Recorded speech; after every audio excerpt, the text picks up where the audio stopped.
40 సంవత్సరాలుగా జెండాలు మోసి ఈరోజు ఎవడో కాంట్రాక్టర్కి టికెట్ ఇచ్చి అమ్ముడుపోయిన ఈ చంద్రబాబు నాయుడు ప్రజలు బుద్ధి చెప్తారు.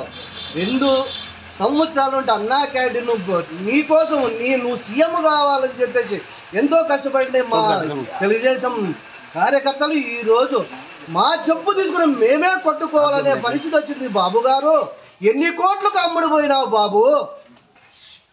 ఇప్పటికైనా జ్ఞానం తెచ్చుకొని సీట్లు మార్చి నువ్వు సీఎం కావాలని కోరుకుంటున్నామే కానీ మేము నిన్ను అన్యాయం చేయాలనుకోలేదు. నువ్వు మమ్మల్ని అన్యాయం చేసావు కదా బాబు. నాయనా తండ్రి నువ్వు ఒరగరా తండ్రి. నమస్కారం. గత 40 సంవత్సరాలుగా పెద్ద ఆయన హనుమంతరాయ చౌదరి తెలుగుదేశం పార్టీ పుట్టినప్పటి నుంచి నందమూరి తారక రామారావు గారు వ్యవస్థాపకుడు. ఆయన పుట్టినప్పటి నుంచి ఆయన వెంటే ఉండి ఆయన వెంటే నడుస్తున్నాడు. అటువంటి వారికి టికెట్ ఇవ్వకోకున్నట్ల ఇప్పుడు ఎవరో ఎక్కడి నుంచో వచ్చి ఆయన ముఖం కూడా ఇక్కడ చూడలేదు కళ్యాణదుర్గం కాన్స్టిట్యున్సీ ప్రజలు. అలాంటి వారికి టికెట్ ఇచ్చి ఆయన ఎంత పెద్ద పొరపాటు చేస్తున్నాడు. ఆయన సీఎం కావాలనుకున్నాడా లేదనుకున్నాడా?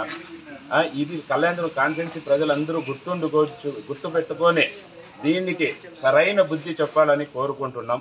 ఇంకా ఒక్కటి, చంద్రబాబు నాయుడు గారి బర్త్డే రోజు నుంచి గత 3 సంవత్సరాల నుండి అన్నా క్యాంటీన్ ఓపెన్ చేయమని చెప్పి అన్నా క్యాంటీన్ ఓపెన్ చేసి ఆయన సీఎం కావాలని, ఆయన బాగుండాలని, ఆయన నమ్ముకునే వాళ్ళు బాగుండాలని చెప్తా ఉంటే ఆయన కొద్దిగా కూడా ఆయన సర్వేలు తీసుకున్నానన్నాడు, అందరినీ ఎంక్వైరీ చేస్తానన్నాడు, రిపోర్ట్లు ఇస్తానన్నాడు. ఎవరికి కానీ అట్లా లేకోకున్నట్ల డబ్బుడికి అమ్ముడిపోయి ఇస్తున్నాడా సీట్లు?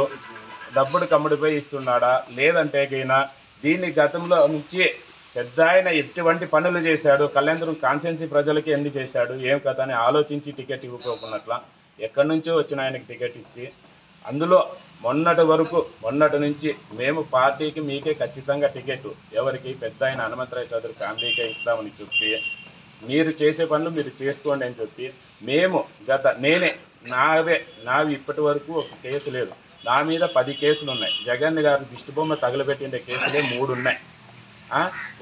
మంత్రి గారు ఇక్కడ కళ్యాణదుర్గం కాన్స్టిట్యున్సీకి మంత్రిగా ఉన్న ఆమె అరాచకాలను బయట పెట్టాలని ఆమె తరపు నుంచి కూడా ఒక 5-6 కేసులు పెట్టించుకున్నాము. మేము మా పరిస్థితి ఏంటి అని చంద్రబాబు నాయుడు గారిని అడుగుతున్నాము.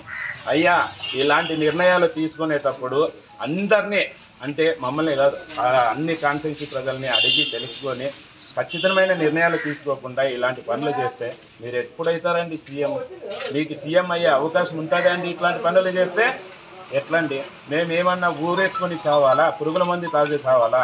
మీకోసం కష్టపడే వారికి ఇవ్వకోకుంటే ఎట్లండి? ఇది మీరు అర్థం చేసుకోవాలని కోరుకుంటున్నాం.